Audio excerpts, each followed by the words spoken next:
नमस्कार, तुमचे स्वागत आहे आपल्या हो मी मराठी यूट्यूब चॅनेलवर. तर जुलै महिन्याचे लाडक्या बहीण योजनेचे पैसे अद्याप कुणालाही मिळाले नाहीत. तरी बऱ्याच खोट्या बातम्या हे यूट्यूबवर पसरत आहेत. तर बऱ्याच बहिणी त्याला बळी पडत आहेत. खोट्या बातम्यामुळे बहिणींना पैशाची आशा लागून राहिली आहे. तर मी तुम्हाला सांगतो की नक्की लाडक्या बहिणीचे पैसे तुम्हाला जुलै महिन्याचे येणार की नाही. तर मिळालेल्या माहितीनुसार लाडक्या बहिणीचे जुलै महिन्याचे पैसे हे नक्की मिळणार आहेत. तर चला या व्हिडिओमध्ये बघू की लाडक्या बहिणीचे जुलै महिन्याचे पैसे तुम्हाला कधी व किती मिळणार आहेत. महायुती सरकारने मुख्यमंत्री माझी लाडकी बहीण योजना सुरू केली आहे. या योजनेच्या माध्यमातून राज्यातील लाखो पात्र महिलांना दर महिन्याला 1,500 रुपये लाभार्थी महिलेच्या बँक खात्यात जमा केले जात होते. दरम्यान मुख्यमंत्री माझी लाडकी बहीण योजनेचे जुलै महिन्याचा हप्ता अजून आला नाही. महिना संपून देखील. त्यामुळे जुलै महिन्याचा हप्ता कधी मिळणार याकडे बहिणींचे लक्ष लागलं होतं. दरम्यान आता राष्ट्रवादी काँग्रेस म्हणजेच अजित पवार पक्षाच्या नेत्या तथा राज्यपाल महिला व बालविकास मंत्री आदित्य तटकरे यांनी लाडक्या बहिणींना खुशखबर दिली आहे.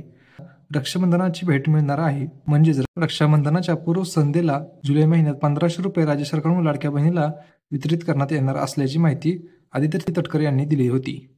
ही माहिती त्यांनी एक्सवर म्हणजेच ट्विटरवर दिली होती. पण आता ऑगस्ट महिना चालू झाला आहे आणि तरी लाडक्या बहिणींना याचे पैसे मिळाले नाहीत. तुम्हाला हे पैसे मग रक्षाबंधनच्या वेळेस मिळणार. महायुती सरकारने सुरू केलेल्या मुख्यमंत्री माझी लाडकी बहीण योजना राज्यात प्रचंड लोकप्रिय झाली आहे.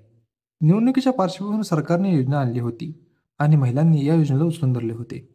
मासिक 1,500 रुपये थेट महिलांच्या खात्यात जमा होत होते. अनेक बहिणींनी या योजनेचा लाभ घेतला. तसेच 14,298 पुरुषांनीही लाडकी बहीण योजनेचा लाभ घेतल्यास उघडकीस आले आहे. यानंतर विरोधकांनी यावर जोरदार टीका केली असून योजनेत भ्रष्टाचार होत असल्याचा आरोप केला आहे. या पुरुषांना योजनेतून बाद करण्यात आले आहेच. शिवाय 26.34 लाख लाडक्या बहिणीचे पैसे सुद्धा या योजनेत बंद होणार आहेत. खुद्द महिला व बालविकास मंत्री आदिती तटकरे यांनी याबद्दल माहिती दिली. आदिती तटकरे यांनी सोशल मीडियावर पोस्ट करत सांगितले की मुख्यमंत्री माझी लाडकी बहीण योजनेअंतर्गत पात्र ठरलेल्या सर्व अर्जाची ओळख पटवण्यासाठी महिला व बालविकास विभागाने शासनाच्या सर्व विभागाकडून माहिती मागवली होती.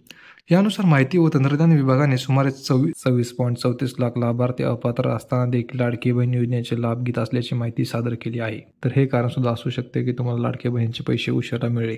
तर तुम्हाला काय वाटते लाडक्या बहीण योजनेबद्दल? तुम्हाला पुढे हे पैसे मिळतील का नाही हे कमेंट सेक्शनमध्ये नक्की कळवा. आणि ही इन्फॉर्मेशन आवडल्यास आपल्या चॅनलला लाईक, शेअर आणि सबस्क्राईब नक्की करा. धन्यवाद.